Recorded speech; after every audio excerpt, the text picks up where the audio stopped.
ಇದೇ ಒಂದು ವಿಚಾರ, ನಮ್ಮೊಳಗಿರೋ ಭ್ರಷ್ಟಾಚಾರ ತೆಕ್ಕೊಳ್ಳೋದೇ ಪ್ರಜಾಕೀಯ. ನೀವು ಹೊರಗಿನ ಭ್ರಷ್ಟಾಚಾರ ತೆಗಿಯಕ್ ಮುಂಚೆ ನಮ್ಮೊಳಗಿರೋ ಭ್ರಷ್ಟಾಚಾರ ನಾನು ತೆಕ್ಕೊಬೇಕು.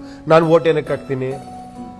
ನಾನು ಯಾವ್ದಾರ ಸಿದ್ಧಾಂತಕ್ಕೆ ಹಾಕ್ತೀನ, ವಿಚಾರಕ್ಕೆ ಹಾಕ್ತೀನ, ಅಥವಾ ನಾನು ಜಾತಿಗೆ ಹಾಕ್ತೀನ, ಹಣ ಇಸ್ಕೊಂಡು ಹಾಕ್ತೀನ, ಅವು ಯಾರೋ ದೊಡ್ಡ ಮನುಷ್ಯ ಅವನು, ಇವನೇನೋ ಮಾಡ್ಬಿಡ್ತಾನ ಅನ್ನೋ ಅಂತ ಮೂರ್ಖತನಕ್ಕೆ ಹಾಕ್ತೀವ ನಾವು ಓಟ್ನ? ಕೇಳಿ, ಎಲ್ಲ ತಿಳ್ಕೊಂಡ್ರವ್ರಿಗೆ ನಮಗೆ ನಮ್ಮ ಬಡ್ಜೆಟ್ ಗೊತ್ತಾ, ನನ್ನ ಕ್ಷೇತ್ರಕ್ಕೆ ಎಷ್ಟು ಹಣ ಬಂದಿದೆ ಗೊತ್ತಾ, ಎಜುಕೇಶನ್ಗೆ ಎಷ್ಟು ಅಲಾಟ್ಮೆಂಟ್ ಆಗಿದೆ ಗೊತ್ತಾ, ನಮಗೆ ಬೇರೆ ಏನೇನೋ ವಿಷಯಗಳು ಗೊತ್ತಿರುತ್ತೆ. ನಮಗೆ ಪ್ರಪಂಚದ ವಿಷಯ ಎಲ್ಲ ತಿಳ್ಕೊಂಡಿರ್ತೀವಿ ನಾವು. ನನ್ನ ಕ್ಷೇತ್ರಕ್ಕೆ, ನನ್ನ ಹಳ್ಳಿಗೆ ಏನು ದುಡ್ಡು ಬಂದಿದೆ ಇದನ್ನು ತಿಳ್ಕೊಳ್ಳಲ್ಲ ನಾವು. ಸೊ ಯಾವುದಕ್ಕೆ ನಾವು ಮತ ಹಾಕಬೇಕು, ಇಂಥ ವಿಚಾರ ತಗೊಂಡು ಆಟೋಮೆಟಿಕ್ ಆಗಿ ಚೇಂಜ್ ಆಗುತ್ತೆ. ಅದೇ ಪ್ರಜಾಕೀಯದಲ್ಲಿ ಹೇಳ್ತಿರೋದಷ್ಟೇ.